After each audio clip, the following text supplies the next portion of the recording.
अस्सलाम वालेकुम। Welcome to our YouTube channel Zishi study portal. अच्छा, तो आज के लेक्चर में ना हम अपना जो PRC 1 है BWCS उसके लेक्चर्स को दोबारा से स्टार्ट करने लगे हैं। तो जिसमें हमने इससे प्रीवियस लेक्चर में देखा था कि बिजनेस लेटर्स क्या होते हैं, उसका क्या फॉर्मेट होता है, उसको किस तरह से लिखते हैं। लेकिन आज के लेक्चर में हम कुछ बिजनेस लेटर्स और उसकी कुछ टाइप्स को देखेंगे जो हमने नेक्स्ट कवर करनी है। लाइक परसुएसिव लेटर्स क्या होते हैं, इंक्वायरी लेटर क्या हैं, फॉलो अप लेटर्स क्या हैं, कवरिंग लेटर्स क्या हैं एंड एप्लीकेशन लेटर्स क्या हैं। इनको इंशाल्लाह हम इसी एक लेक्चर में या फिर इससे अगले लेसन में ख़त्म कर लेंगे, ठीक है। उससे पहले एक छोटी सी अनाउंसमेंट, ये वेबसाइट है zpnotes.com के नाम से। यहाँ से आप PRC के रिलेटेड सारा स्टडी मटेरियल जो है वो डाउनलोड कर सकते हैं, ठीक है। किस तरह से, आपको जब आप इसे लैपटॉप पे ओपन करते हैं तो यहाँ पे आपको दिख रहा होगा PRC स्टडी मटेरियल।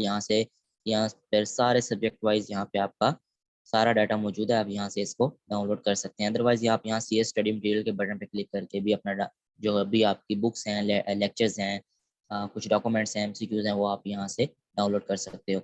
अच्छा, चलते हैं अपने काम की तरफ जो आज हमारा है कि बिजनेस लेटर्स की हमने कुछ टाइप्स देखनी है। जो आगे कुछ टाइप्स दी हुई हैं 5 आई कैप ने अपनी स्टडी टेक्स्ट में। अच्छा, मैं आपको इन ये जो सारे टॉपिक हैं इन स्लाइड से कवर करवाऊँगा, ठीक है? क्योंकि यहाँ पे थोड़ा-सा सिंपल वर्डिंग में होगा और ईज़िली फॉर्मेट में मैं आपको समझा दूँगा। लेकिन आपने क्या करना है, इस लेक्चर्स को लेने के बाद आपने आईकैप की स्टडी टेक्स्ट को भी एक बार लाज़मी रीड कर लेना है, ठीक है? तो चलिए स्टार्ट करते हैं। हम चलते हैं जी बिज़नेस लेटर्स की जो पहली टाइप्स हम आज पढ़ेंगे वो है जी पर्सुएसिव लेटर्स के। पर्सुएसिव लेटर्स क्या होते हैं, ठीक है? पर्सुएसिव लेटर्स होते हैं कि कोई बात मनवाने वाले लेटर्स, यानी किसी को कायल करना किसी चीज़ पर। अच्छा जी, यहाँ पे पर्सुएसिव लेटर्स की हम पहले डेफिनेशन देखेंगे, फिर इसके साथ इसकी एक छोटी सी एग्जांपल के थ्रू इसको समझने की कोशिश करेंगे।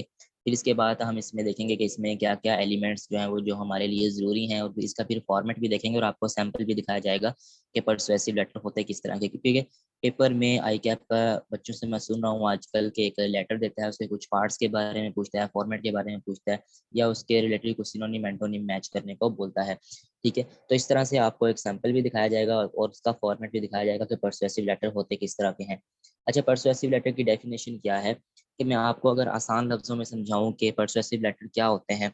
यार, पर्सुएसिव लेटर एक ऐसे रिटन लेटर्स होते हैं जो किसी शख्स को या किसी ऑर्गेनाइजेशन को, किसी कंपनी को, जो सेंडर की तरफ से, ऑर्डर की तरफ से कोई एक इशू पेश किया गया है, उस पर कायल करते हैं कि आप इस हमारी बात मान लें, हमारी बात ठीक है, यानी उसको एग्री करवाने के लिए जो लेटर लिखा जाता है वो परसुएसिव लेटर है।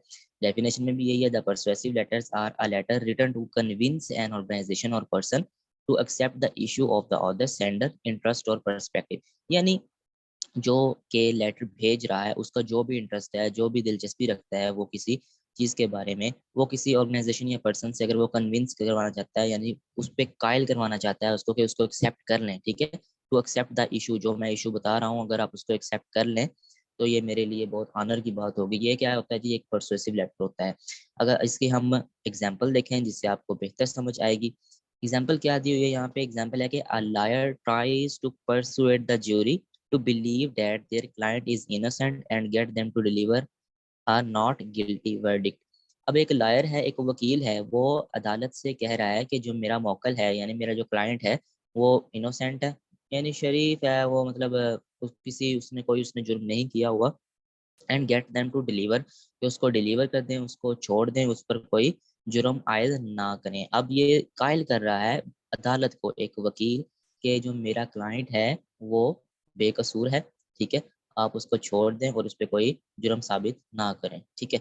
अब देखें ना, ये परसुएसिव लेटर है, इसने वकील ने एक अदालत को दिया है, ठीक है। आपको डेफिनेशन और एग्जांपल समझ आ गई होगी। नेक्स्ट हम चलते हैं जी, एलिमेंट्स क्या होते हैं कुछ परसुएसिव लेटर्स के। परसुएसिव लेटर देते वक्त किन किन चीज़ों को, यानी किन एलिमेंट्स का जो है वो लिहाज रखा जाता है, क्या क्या चीज़ें ज़रूरी हैं। अच्छा, अब जब परसुएसिव लेटर लिखते हैं, मैं जब आपको आगे सैंपल भी दिखाऊंगा, तो उसमें अटेंशन दे रहा होता है, यानी जो भी सेंडर होता है वो एक किसी न किसी चीज़ की अटेंशन दे रहा होता है। अब अगर हमने जो पिछली एग्जाम्पल देखी है उसमें क्या था, कि उसमें अटेंशन क्या थी, उसमें टेंशन ये थी कि वो कह रहा था कि मेरा जो क्लाइंट है, यानी मेरा मौकल है, वो बेकसूर है। वो एक किसी चीज़ की टेंशन दिखा रहा है कि उसको डिलीवर कर दें, उसको छोड़ दें, ठीक है। अब उसकी इसमें डिज़ायर क्या है, उसकी ख्वाहिश क्या है? उसकी ख्वाहिश ये है कि जो मेरा क्लाइंट है उसको छोड़ दिया जाए, कोई जुर्म साबित ना किया जाए। अब इसमें एक्शन क्या है? वो एक्शन भी दे रहा है ना इसमें, कि उसको छोड़ दें, मतलब उसको छोड़ दें, उसको डिलीवर कर दें, उस पर कोई जुर्म साबित है ही नहीं, ठीक है, क्योंकि उसका क्लाइंट जो है वो इनोसेंट है। अब वो इंटरेस्ट किस में रखता है, वो अब इसमें इंटरेस्ट रखता है ना। अब ये नहीं है कि वकील पैसे खाने के लिए ये सब कर रहा है। अब देखें, अब वो वकील जो है वो उसका क्या इंटरेस्ट है, वो इस केस में दिलचस्पी रखता है कि मैं अपने जो मेरा क्लाइंट है मैं उसको छुड़वा कर रहूंगा, क्योंकि वो बेकसूर है, तो उस पर कोई जो है वो जुर्म साबित ना हो, ठीक है, जो दूसरे वकील या दूसरी पार्टी की तरफ से किया जा रहा है।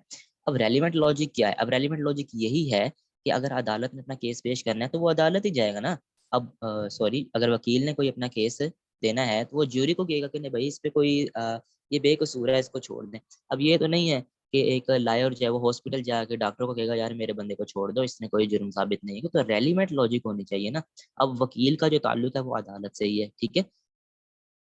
उसके बाद रेलिवेंट लॉजिक भी हमने देखा। अब प्रपोजल और रिक्वेस्ट भी है इसके एलिमेंट्स में। प्रपोजल और रिक्वेस्ट क्या है जी? वो रिक्वेस्ट कर रहा है वकील अदालत से। देखिए ना, एक ही एग्जांपल में सब लॉजिक्स आए जा रहे हैं, जो जो हमने ये एलिमेंट्स देख रहे हैं वो सब उसमें नहीं कर रहे हैं, वो रिक्वेस्ट कर रहा है कि इसको डिलीवर कर दें। अब इमोशनल अपील क्या है? जिसमें इमोशनल अपील कहता है कि मेरा बंदा जो है वो इनोसेंट है, मेरा क्लाइंट है वो इनोसेंट है, वो बेकसूर है। ये इसकी इमोशनल एक थोड़ी सी अपील थी एक वकील की, ठीक है। एलिमेंट्स की भी आपको समझ आ गई होगी। ये मैंने जस्ट यहाँ पे हेडिंग लिखी है। आई कैप की स्टडी डेस्क में भी आपको इसकी थोड़ी बहुत एक्सप्लेनेशन भी मिल जाए, जो मैंने आपको दे दी है वही एक्सप्लेनेशन आप वहीं से रीड भी कर लीजिएगा एक बार, ठीक है। नेक्स्ट है फॉर्मेट ऑफ परसुएसिव लेटर। के परसुएसिव लेटर का फॉर्मेट क्या है, किस तरह से लिखते हैं भैया? अच्छा, इसमें कौन कौन सी चीजें यूज होती हैं, ये आपने लाजमी याद भी रखनी है अपने माइंड में, ठीक है।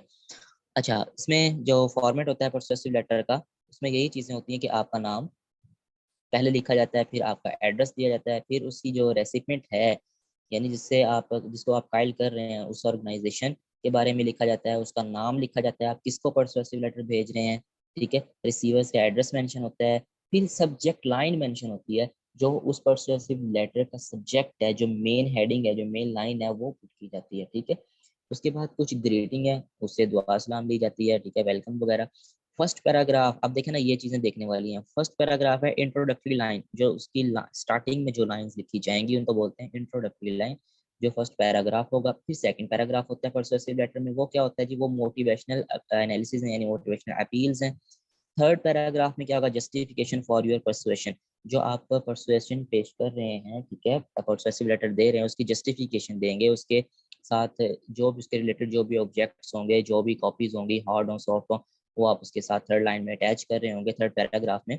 फिर आप लेटर को क्लोज कर देंगे, क्योंकि वहाँ पे जस्टिफिकेशन हो गई है तो लेटर खत्म हो चुका है ना। फिर आप लेटर की क्लोजिंग करेंगे। आप क्लोजिंग किस तरह से करते हैं? आप अपने वहाँ पे सिग्नेचर करेंगे, आपका फर्स्ट नेम आएगा एंड लास्ट नेम यानी सेकंड नेम आएगा। योर डेजिग्नेशन है, आपका रुतबा क्या है, आपका मतलब आप किस ओहदे पर फाइज हैं वो आपको लिखेंगे। ये वाल है, ये ज़्यादा ज़रूरी नहीं है। ये ऑर्गेनाइजेशन लोगो, ये थोड़ी सी एक्स्ट्रा चीज़ें आ जाती हैं, लेकिन ये योर सिग्नेचर आते हैं, जैसे लिखते हैं योर सिंसियरली, नीचे आपका नाम आ जाता है, फिर आपके सिग्नेचर हो जाते हैं। आपने इसी तरह से लेटर को क्लोज कर देना है। तो ये होते हैं परसुएसिव लेटर। अब अगर हम इसको देखें, इसका सैंपल किस तरह से होता है, तो ये आपके सामने एक टेम्पलेट दिखाया गया है, जिसमें मैंने पहले बात की योर नेम। अगर मैं हाईलाइट करके दिखाऊँ आपको थोड़ा सा, ताकि अच्छे से आपको थोड़ी सी समझ भी आ जाएगी ना इस चीज़ों की। ये देखें ना, अब यहाँ पे था जी आपका नेम आ जाता है, your name and name of your organisation. फिर उसके बाद यहाँ पे इन्होंने डेट दिखाई है, नेम ऑफ क्लाइंट यानी रेसिपिएंट है, उसका एड्रेस है। फिर ये ग्रीटिंग मैसेज है जो मैंने आपको दिखाया, ये ग्रीटिंग मैसेज है, डेयर एंड मिस एड्रेसी, या जिससे भी आप मुखातिब हैं। उसके बाद इंट्रोडक्टरी पैराग्राफ की मैंने आपसे बात की थी ना, तो ये इंट्रोडक्टरी पैराग्राफ है जिसमें कुछ इंट्रोडक्शन दिखाया गया है इस लेटर का। फिर सेकंड पैराग्राफ मैंने क्या कहा था कि इमोशनल अपील्स हैं, यानी टेस्टिमोनी है, उस सैंपल के बारे में, या अगर कोई प्रोडक्ट है प्रोडक्ट के बारे में, कोई केस है उसके बारे में। तो थर्ड पैराग्राफ में मैंने क्या कहा? जस्टिफिकेशन देनी है, उसके साथ डॉक्यूमेंट्स वगैरह अटैच करने हैं। अब इसको क्या अटैच कर रहा है? डिटेल्स दे रहा है, फ़ोन नंबर की दे रहा है, लोकेशन की दे रहा है यहाँ पे, और ऑफिस की टाइमिंग की वो यहाँ पे थोड़ी सी डिटेल्स दे रहा है। तो अब ये देखें ना, तीन चीज़ें इसने दी है ना, तो ये क्या चीज़ें हैं? वो जस्टिफिकेशन साथ ऐड कर रहा है, ठीक है। अगर हम साथ देखें और मज़ीद चीज़ें कि इसमें अब इसको क्लोज किस तरह से करना है इस लेटर को, वो भी हम देखते हैं। मैं थोड़ा सा स्क्रॉल डाउन करता हूँ। अच्छा जी, अब यहाँ पे हम नीचे आए हैं तो ये आपको क्लोज भी करके दिखा रहा है। किस तरह से क्लोज कर रहा है ये देखें। वैलिडेशन यानी गुड बाय, या जैसे हम लिखते थे योर सिंसियरली हो गया, एप्लीकेशन में हम लिखते हैं ना, इसी तरह से ये देखें योर सिंसियरली लिखा उसने, ये क्लोजिंग थी उसकी वर्जन यानी गुड बाय।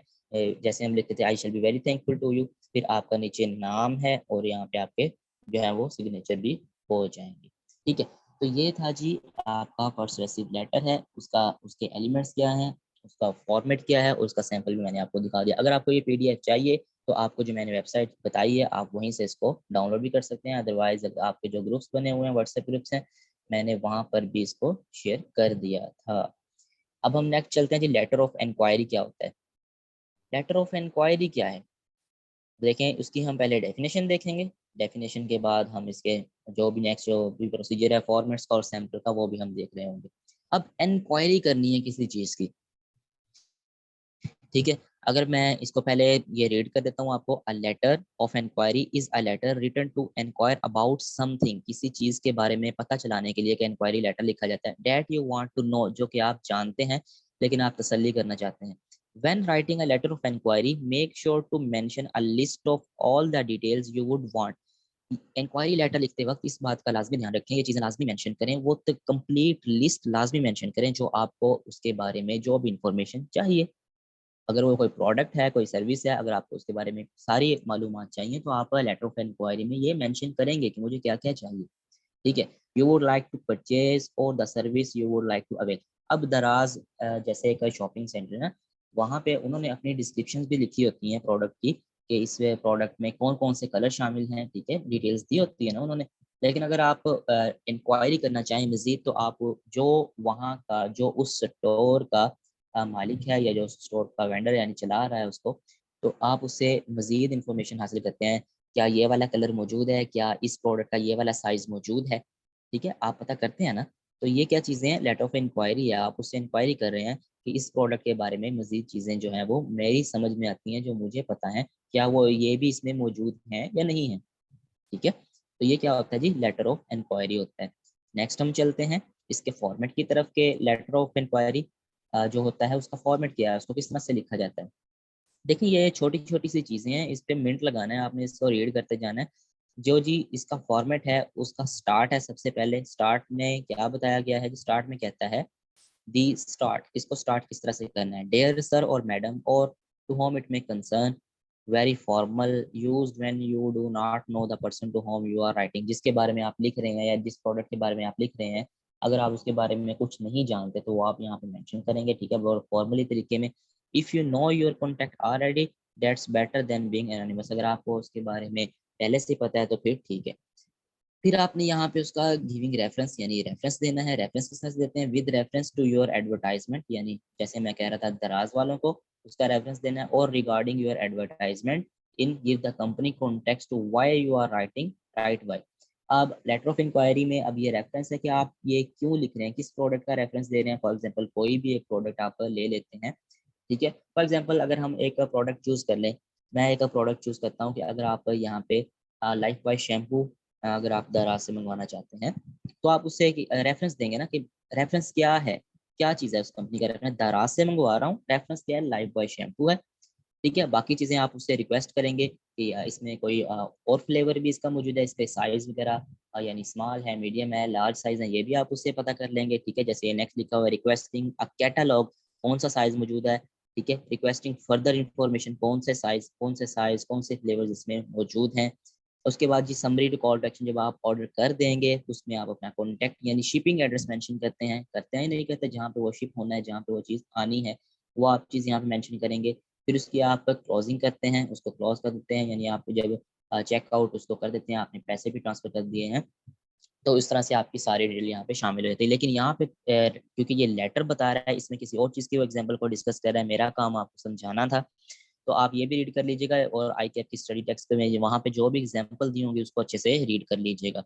लेकिन यही सारी चीज़ें होती हैं, एक स्टार्ट होता है, रेफरेंस होता है, एक रिक्वेस्ट करनी होती है कैटलॉग के लिए या फिर फर्दर इन्फॉर्मेशन के लिए, summary to call action, closing and signature, ये सारा होता है। नेक्स्ट इसका हम सैंपल देख लेते हैं कि इस लेटर के सैंपल में क्या-क्या चीज़ें शामिल है, किस तरह से उसने लेटर लिखा है। अब लेटर लिख रहा है जी, वो आपका नाम, योर नेम, आपका नाम आएगा, योर स्ट्रीट एड्रेस आएगा, यानी सिटी आएगा, ज़िप कोड यानी पोस्टल कोड आपका लिखा जाएगा, आपका बिज़नेस नेम, बिज़नेस एड्रेस। अब ये डिफरेंट चीज़ें हैं ना, ज़रूरी तो नहीं है कि मैं दराज़ के लिए सिर्फ लेटर ऑफ इंक्वायरी लिखूँगा, बहुत सारी चीज़ों के लिए लेटर ऑफ इंक्वायरी लिखा जा सकता है।